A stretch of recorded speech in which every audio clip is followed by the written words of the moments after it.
Hi there, everyone. Meteorologist Robert Spetta here with you on the 21st, going into the 22nd of August 2013. We are continuing to watch Typhoon Trami, or severe tropical storm, moving just northwest of Taiwan. It's expected to make landfall during the morning hours here in Fujian province. Still packing some high winds with it, some rough waves along the northern coast of Taiwan. Also, the heavy monsoonal rains that have been impacting the Philippines. That is what this update is going to be all about today. First things first, I do want to address something. I have been actually accused today of making money off of, well, the disasters here and trying to basically make some money with westernpacificweather.com. I want to just address that really quick. The westernpacificweather.com typically cost about $80 to $90 a month to run. We usually make about $30 a month. So it truly is a non-for-profit organization. This is the past 7 days since the floods in the Philippines have started. We have only made, well, $9.58 from ads. No one has even donated to the website as well. So just $10 in the past week. If you take into account all the hours of labor, we definitely don't make that much. But just to prove that we are not using this money, even though it is going to go directly back into the website, we're going to take this $10 here shown on the screen at the bottom right. That's our end of the week total. Double that. We're going to be donating $20 to the Philippine Red Cross right after making this update here. So if you want to donate to the Philippine Red Cross as well, just do go to their website. Really easy. You just fill this out. You can pay via credit card or also pay via PayPal. Just give them some money and help out the people. Over 600,000 people have been affected by Trami here, or Maring. 300,000 people have been evacuated from their homes.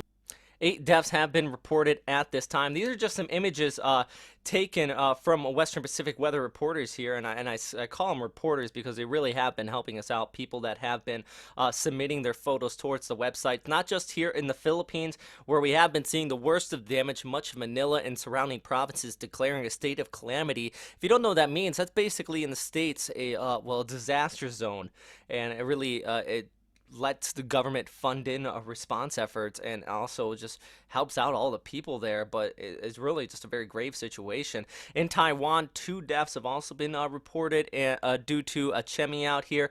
And then also in Okinawa and the southern Japanese islands, surprisingly enough, some damage was reported here, some rough waves as well.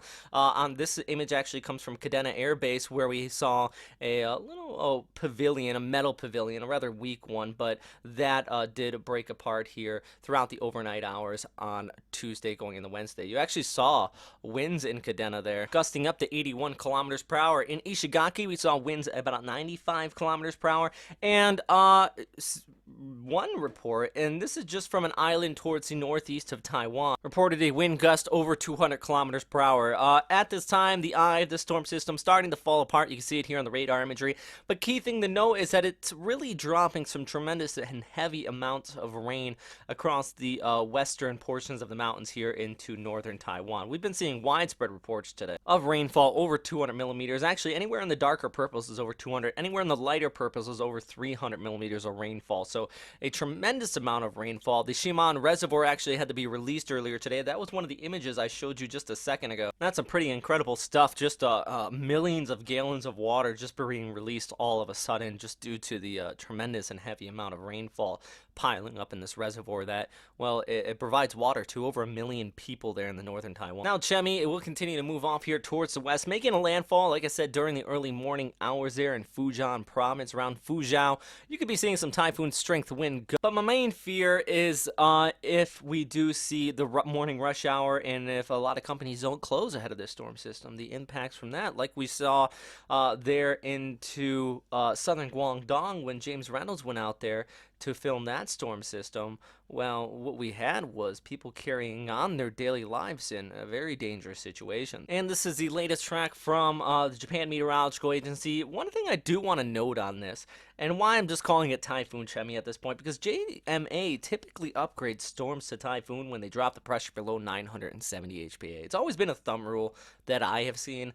At this time, even though the storm is weakening because it's really just getting tore apart by the mountains there in northern Taiwan, The pressure is still below 970, and I found that kind of interesting today. 965 HPA. The wind's still at 60 knots. You need 65 knots for it to be a typhoon. So they've really been keeping it on borderline typhoon. Not sure why they didn't upgrade it, but yeah, that's where the storm system is at right now. Still expected on that westerly direction, and it's going to drop some heavy rain there in the southern and southeastern portions of China. And these truly are areas you really do not need any more rainfall. This is the trim image from the past 7 days of rain, and what we can see there into southern Guangdong is over 500 to 600 millimeters of rainfall. West coast of the Philippines, you can see those same totals there as well. These are the heaviest places. This was due to Maring and Trami, pushing off here towards the north. You had Utur that made landfall here. That dropped a tremendous amount of rainfall. So really the past week has been quite active out here in the Western Pacific. So with that said, let's hope that the waters finally do start to recede. Nothing too significant in the forecast. We do have Pewa coming in from the west, but that's just going to be a big fish. And what I mean by that, it really is going to stay out to sea. This is looking ahead till next Monday.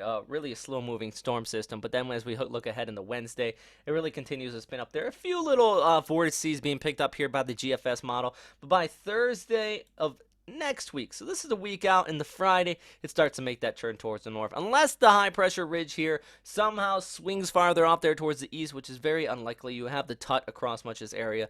That's not going to impact any major land areas. If you're in like Wake Island, yeah, it's going to pass by you, but maybe some of the outer Japanese islands here around Iwoto, you could be seeing some impacts from that as well. And one last thing that I'm going to leave up for discussion, especially down in the comment box below, because it's a really kind of a controversial subject, is cloud seeding. There was cloud seeding performed over Tokyo today, and that resulted in, well, some pretty strong to severe thunderstorms that actually blew up.